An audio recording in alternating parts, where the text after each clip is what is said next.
Welcome to the Sydney Property Muppets podcast. My name is Kurt Lawther. I'm the real estate agent, and with me forever is Chris Clark, the buyer's agent. Oh, Chris, you're looking smick, mate, as always, except for that left eye. I did actually forget, we didn't actually mention it in the last episode either, so... Chris doesn't know how to play basketball. Correct. Talking about basketball, all things balls, all things eggs, I don't know how to... Round shape, let's go straight into it. What came first, the chicken or the egg? I actually don't know. I think there is actually an answer. I think the egg came first. Okay. And you can have my reasoning at the end of the episode. And why are we talking about chicken and egg then?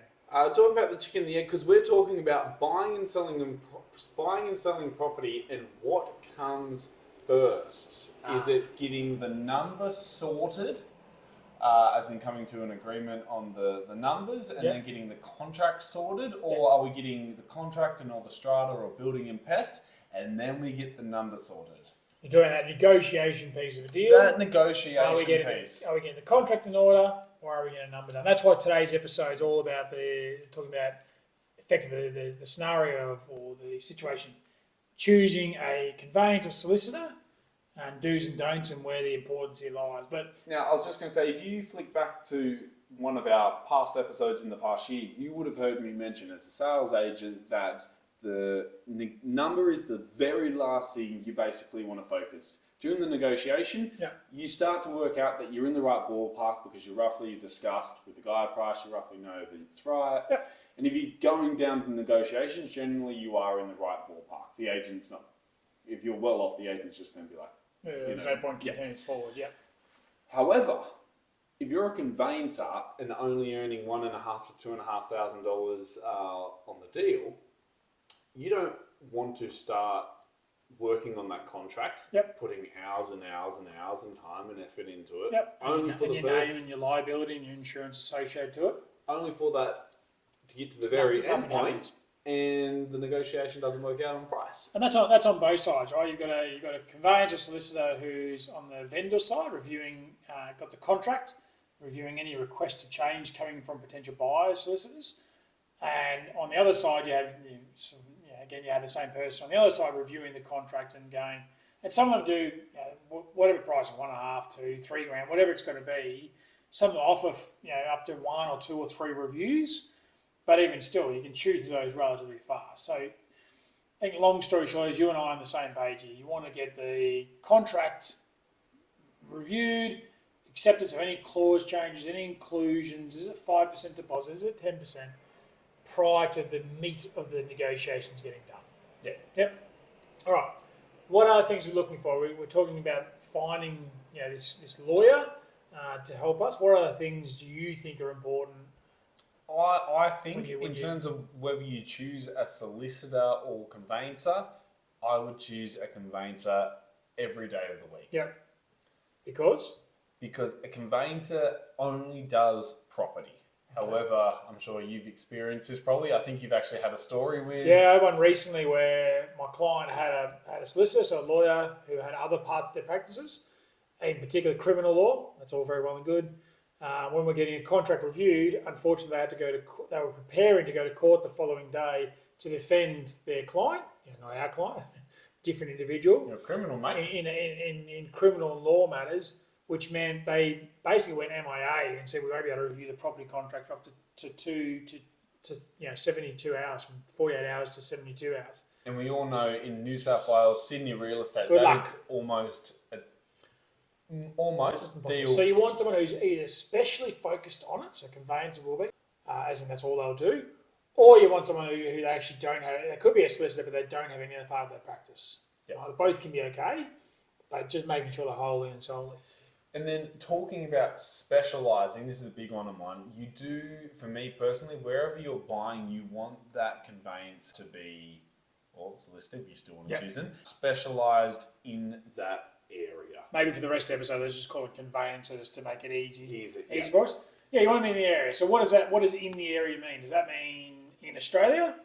So for me, if you're buying in the Sydney market, even the greater regions, you want someone who's based there. So potentially don't want a Central Coast lawyer or someone far south or an interstate. Is that because the contracts are different? So state-wise, contracts are different. State-wise, the contracts are different? Yes.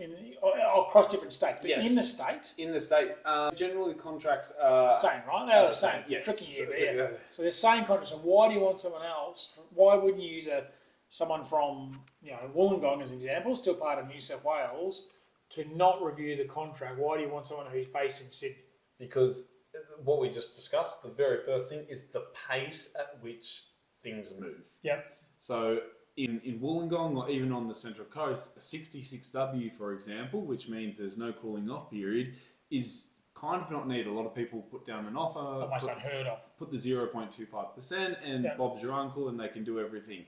That's not how it really works in Sydney. Sometimes you can get away with it, but a lot of things are done quite quickly, especially once the market starts to heat up a little bit. Yeah, I think I'd say it's a cooling market now. Probably about 20% of the deals I'm doing at the moment are requiring 66W. That still means 80% are. When a hot market, it's sort of virtually zero. And even in a cooler market, what you will find in Sydney is the agents are still going to propose an auction. Yeah. So therefore, Yeah, if it's within We've that touched this first, before, haven't we? Yeah. first 4 to 5 weeks, you're still going to have to require to make sure you have a 66W. Whereas conveyancers that are not used to this may not understand why, and also may not give you the best advice, because they might be like, you don't need one, you're going for the 5-day cooling off period, and that could be the difference between I've definitely had times where clients have used a conveyance outside of Sydney, let's say, and they've had this question for a 66W to be provided with a contract, and they've almost scared the hell out of the buyer, basically saying it's not needed, this is ridiculous, not understanding that it's a complete norm. All right, other things. So it's really simple. You want the mobile phone number. Really sounds really simple and silly, but I've had times before where clients have used like a hotline. Just literally, an organisation that has a designated desk number. What happens there? They're not available on the weekends. That leads to the second point. You want someone who's 24/7.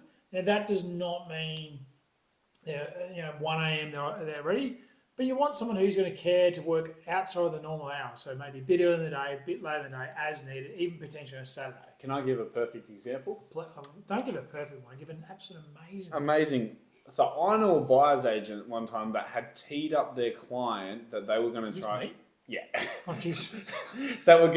Chris was going to try and get his client a deal done, and there was an auction pending on the Wednesday, and he knew to tee up the conveyancer and his clients to be ready to try and get this deal done late on a Friday. Reason being, Chris was aware that the other parties involved were potentially not going to actually have their conveyancer or their legal party's numbers, cool. and if they were able to put an attractive offer forward, The magical Friday night deal. night deal, where the vendor's like, do you know what, let's go for it. Let's sign, seal, deliver, get it done. And even if that agent or the agent decided to go back to the other parties, I'm imagining they wouldn't have been able to because They're all asleep. yeah. Yeah, that's true. Other parts to consider, so recommendations. So, getting introduced to somebody, and that could be a real estate agent, could be a buyer that recommending you a conveyancer. It might be a friend, might be a family member who's used one. Again, still in the area, still ticking the other boxes. But I think that's important. And I think a lot of people don't realise this. Ask why are they recommending it, because that person could have been the most basic experience, like as in all the need was a couple of things, and it was good for them. But you might be a different person that expects a different type of experience, or the there's also times when people have recommended somebody. They're going, I use this person. And you ask them, were they very good? You're like, oh, actually, no, not great. You're like, okay. And if you hadn't asked that follow-up question, you would have just got their details. Turnaround times, you're looking for somebody, you definitely come back to me and specialise. Maximum 24 hours in terms of any contract reviews and recommendations, providing you like a 1 or 2 page summary, not 15 pages. But that turnaround time, having sort of 2 to 3 hours is ideal. Again, come back to the pace of the market. Yeah. Keep in mind also, if the conveyancer does happen to have 2 people at the same time needing the contracts reviewed, it might take a little bit of time. Yeah, of course. But maybe it's not turnaround times of actually getting you that review, but turnaround times of starting, getting their teeth sunk into it's probably more a fair expectation. Anything else from you? I think it's probably best to leave it at that. Okay. Now, Beautiful. Now, before we go into our questions, do we want to know the reason why? Yes, chicken egg. What was Chicken it? egg. Yeah. I think the egg came first. Great. Because the chicken may not have always been around, but other animals would have laid eggs. Okay. So just say, this is the start of time, and the egg may have came out of animals here, but the chicken may not have come up to this point. So therefore the egg is always here, where the chicken eventually became an animal. Okay. That's why I think egg came first. Great. Thank you. Could ask many follow-up questions, but I don't want to. Okay. It's on you this week. Do you want to explain the game? Yeah, I can do. So last week you might have listened, we had 5 suburbs I gave to you. I gave them one at a time. You had to put them in order of 1, 2, 3, 4, 5. I couldn't change the order. Couldn't change the order. And this week it's your turn on me, but I don't think we're doing suburbs. We're not doing suburbs. We're doing your favourite activity. Oh, okay. Go on. The first one is, where would you rank camping? 4. 4. Okay, putting camping down as 4. Yeah, I'll write that down because otherwise I forget. Bull running. 3. 3, okay. The Hawaiian Triathlon with no training. Bearing in mind that 3.8k swim, 180k bike ride, and 42k run with no training. I hate you. 5. That's 5. It's only going to get worse, isn't it? Okay. Eating chocolate. What's the last one going to be? Eating chocolate. 1. 1. And the other one is no sleep for 2 days. Not that I want that, but it's at least better than the Hawaiian one. Actually, it's probably not too far off.